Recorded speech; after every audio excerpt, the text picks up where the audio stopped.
Hey guys, before the video starts, just want to let you know that www.clickuhd.com is live. It is our blog channel, or blog, not blog channel.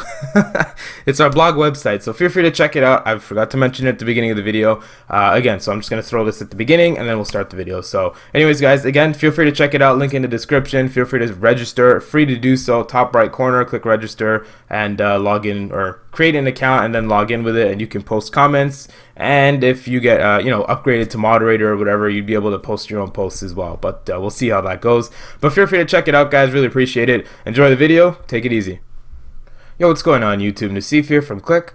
And today I'm finally back recording a video. Today we're taking a look at the Galaxy S7 Edge, and today I'm going to give you guys my full review of the phone. I have been using the device for around about 2.5 to 3 weeks. I did get this device about 3 weeks ago, just after I got back from vacation. And I gotta tell you guys, man, this is a fantastic phone to pick up, especially at the price I got it for and the version of the phone I got. So we'll talk about it first. I got that on eBay, $410, I believe, all in, unlocked version. Now, the ad had said it was a G35 or whatever the model number is for the S7 Edge P, which dictates that it's a Sprint variant. So I was a little bit iffy when I first bought it and it came. And because I know it's Sprint, some of their phones, for some reason, I just haven't been able to get LTE to work on them, work in Canada here. So I got the phone, I unboxed it, put my SIM card in, and LTE was working. So I did a little bit of research on the device, and I went into the firmware, took a little bit out the baseband code or whatever, and I just Googled it, took a look, and apparently they sent me the US unlock, like for the States unlocked version, and I did get it in the let me pull the case off here for you guys.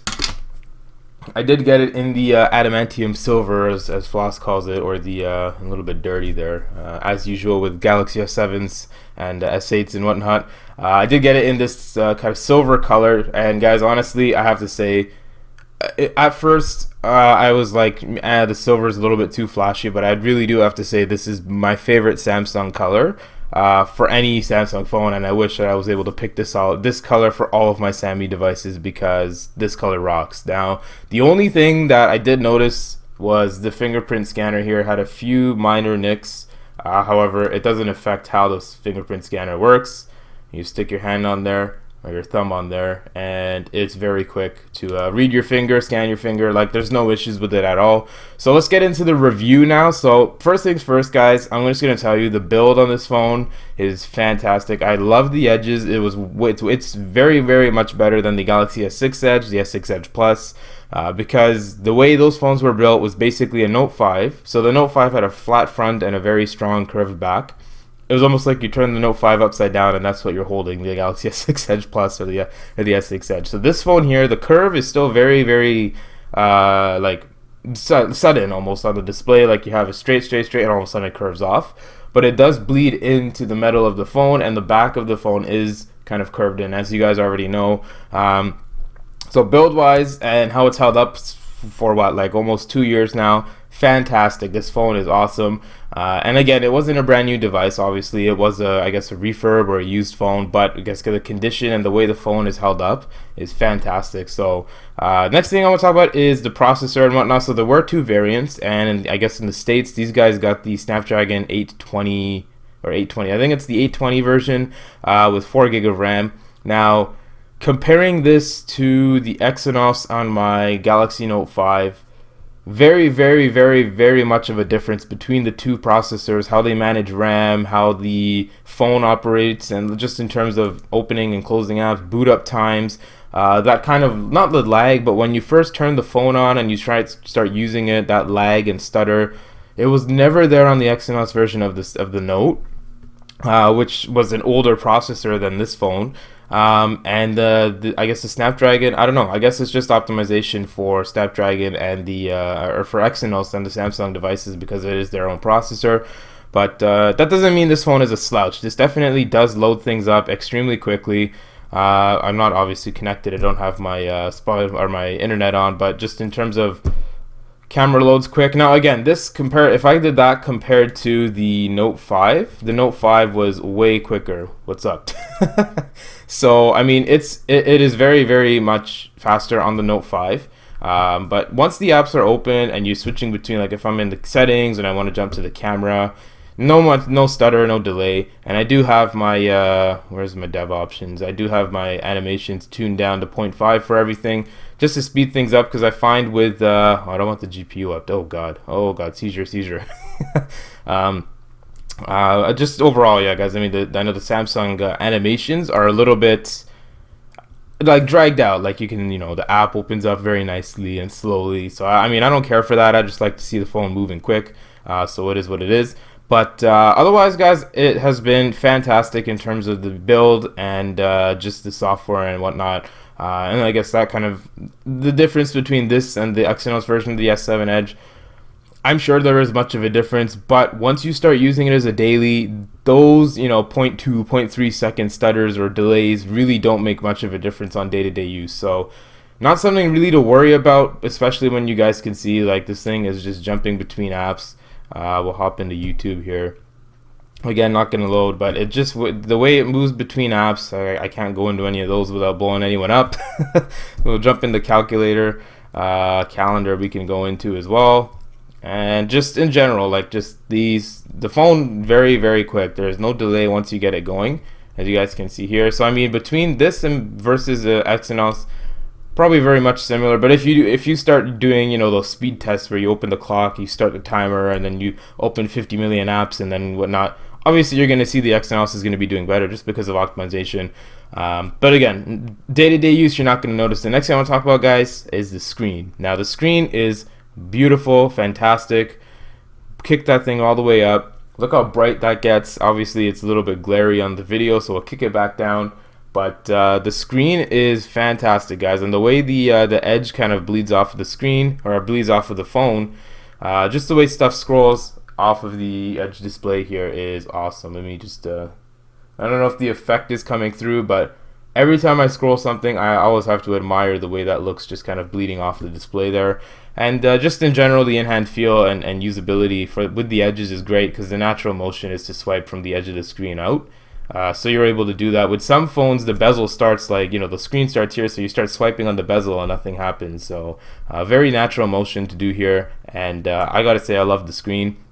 Obviously it's an AMOLED, Samsung AMOLED, so colors are very punchy, saturated, blacks are extremely deep, and it's just overall fantastic. The screen, speaker wise, I'm not gonna play any music just because everyone's asleep at hell. I know it's 2:46, but a few people at home are sick, so I'm not gonna blow them up with sound. But I can tell you it is a little bit tinny compared to the iPhone, and I can also say that that's probably due to the waterproofing, and I guess Samsung's first time round or whatnot, or whatever. I'm not sure why it's not the best speaker in the world, but it is what it is. It gets the job done. It's loud enough to listen to at home, probably loud enough to listen to when you're out as well, but again, nothing crazy to pout about or toad about. The camera. Now the camera is a very, very strong point on this phone. So let me load up some photos I took with this phone here. Alright, so I have, this is Coldplay concert. So we'll take a look at some of the photos I took at Coldplay. Here. So this is one of them. Now this is with me, no flash obviously. We're just chilling at the top of the stadium as they're opening the dome. And I mean, considering the lighting and how wonky it was, you had the outside light, inside light, these lights here. Everyone else had their flashes on and taking pictures and stuff. Like I say it fared extremely well for what it is. Like again, it's a Samsung. Obviously, the cameras are going to be awesome, but like here, I'll rotate it here. For this camera, this is pitch black other than the light, so everyone had a wristband in the audience. It was a really cool concert, so if you guys ever get the chance to check out Coldplay, definitely do so.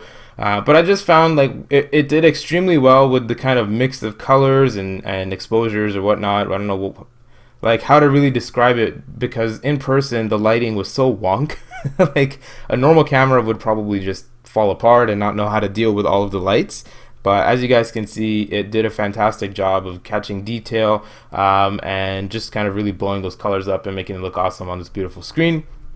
So we'll scroll up here. I've got a few pictures from the car show I went to. Now these photos are taken in pitch black. Like you literally could barely see the car, so I obviously had the flash on. This one is with flash on, this one's flash off. So again, looks great, detail is awesome. You can zoom in, take a look at the car. and obviously that's that one. So you had one here with flash. So this one was a little bit more lighting because some dude I think had his headlights on behind. So again, a little bit wonky lighting scenario, but still the pictures are turning out really decent considering the lighting was very minimal. And that one again turned out awesome. So in terms of low light performance on the camera, you're really going to be getting a high quality image. And in terms of just obviously it's a Samsung camera, so day-to-day stuff is going to be amazing in lighting. When you have good lighting, sunlight, all that stuff, going to be a fantastic camera to use. And I have no complaints, and probably the videos you see going forward will be recorded on this and the other device that I have, not this one. This one's getting moved down the list of importance. So the OnePlus 3T is going to be moved down. But yeah, guys, I mean that the camera is fantastic, but otherwise, what else do I have to cover? Battery. It's been average, to be honest. I mean, I guess it's because it's such an old device. Obviously, batteries degrade in lifespan or capability, but I still am able to get 4.5 to 5 hours of screen on time. But I know, you know, way back when the phone was new, I'm sure people were able to get about 5.5 to 6, give or take. I mean, I use mine on high performance mode all the time. Not that I think that really makes much of a difference. I'll have to look into that. I may make a video on it, just because it's something that I don't really know what it does, because all it says is it increases your screen res and your brightness, which technically would lower your performance because it's pushing a higher resolution for all of your apps. So I don't know. I mean, that's something I'll have to look into. But I mean, yeah, guys, other than that, I think everything I've mentioned, all the main bits, and now it's time to the important part, is what I recommend it. And obviously for this price, guys, 400 bucks Canadian, obviously you cannot find a better deal.